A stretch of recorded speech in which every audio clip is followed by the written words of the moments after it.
Did you ever feel like you had to earn your mother's love? Like it was there, but it had conditions.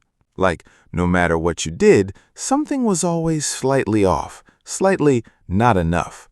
And when you tried to talk about it, somehow the conversation ended up being about her feelings instead of yours. This isn't about hating your mother. Most narcissistic parents genuinely believe they love their children. They do, in their way. But love that consistently centers the parent's needs over the child's well-being leaves marks. And those marks have a shape now. Because what I'm about to describe has a name. Please subscribe to ThinkPixel and follow us on Facebook if you can. It really means a lot to us. Okay, let's continue. Here's the thing about narcissistic mothers. They don't all look the same. Some are dramatic about it. Center of every room, every event revolves around them. But some are quiet about it. They cry when you try to have your own opinion. They sigh when you make a different choice. They get sick on the days that matter most to you. That's not coincidence. That's a pattern. And here's the first sign most people miss because it genuinely looks like love. Everything you achieve gets connected back to her.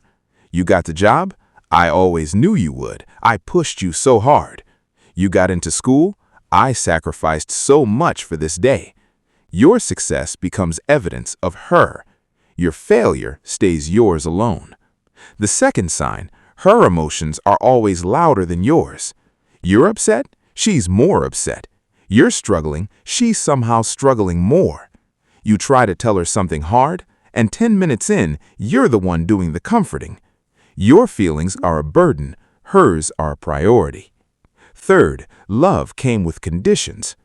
When you were what she needed, warm, agreeable, proud of her, she was present, loving, everything you wanted. When you weren't, the warmth just disappeared. Not punishment, just withdrawal. And you learned as a very small person to reshape yourself to keep the warmth on. That's not a parenting style. That's conditioning. Fourth sign, guilt was the main tool. Not anger, not rules, guilt. After everything I've done for you, I just want what's best for you, but clearly you don't see that. Said calmly with real sadness, sometimes with tears. And it worked because you loved her. That's the part that makes it so hard to name. The person doing it isn't a stranger. She's your mother. And here's the thing that takes longest to see. You were never fully allowed to be a separate person. Your interests, your friendships, your choices, they all had to pass through her approval first. If she approved, you felt relief.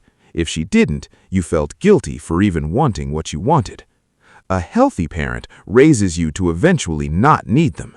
A narcissistic parent raises you to always need their approval. So where do you go from here?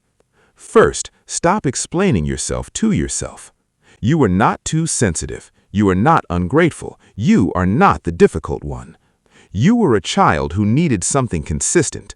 What you got was conditional. That's the difference. Second, let yourself grieve the relationship you deserved but didn't get. You can't move forward while still waiting for something that isn't coming. Third, set limits, not out of anger, out of clarity. You get to decide what access people have to you, even her. That's not cruel. That's not abandonment. That's just finally treating yourself the way you deserve to be treated all along. If this gave language to something you've been carrying for a long time, subscribe to ThinkPixel and follow us on Facebook. Hit the bell. The first step to healing from something is being able to clearly name what it was. You just did that.